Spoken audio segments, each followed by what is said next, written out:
So I understand everything you said. Why do you think we come from God into this world? I mean, what's the purpose? There must be a purpose, otherwise it all seems quite pointless.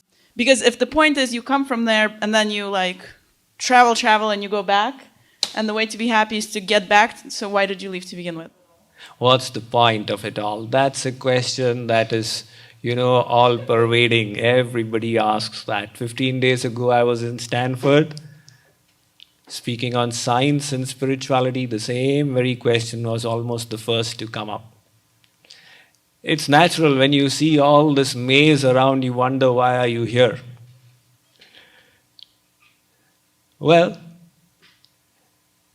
a very beautiful story that I heard of, which kind of appeals to me to answer this question.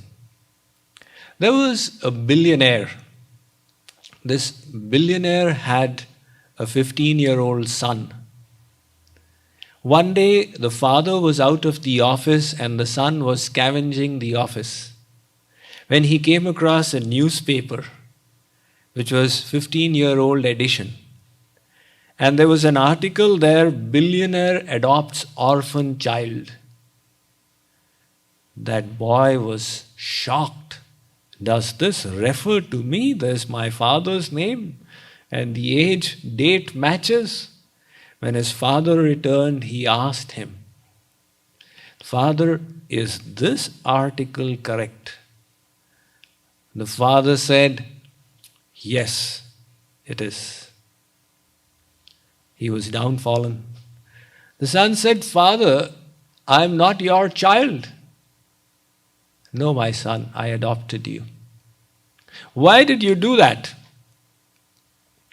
So the father said, "Son, I am a billionaire. I have got everything that money can buy. But I did not have anyone to share this with. I have adopted you so that I may be able to give you everything that I have." So similarly, our source, that Supreme Lord, like I said, is an ocean of infinite bliss. He is perfect and complete in Himself. However, out of His creativity, He creates His tiny little parts so that He can share with us everything He has.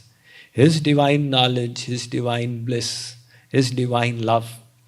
However, He wants us to work our way towards that creation. And the Vedic perspective is not of one lifetime.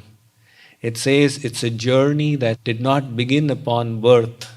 It's continuing from lifetimes. You are slowly, over multiple lifetimes, attaining that perfection. And if at present the experience of misery is greater than that of bliss, you may feel discouraged and say, "Oh, it's so useless."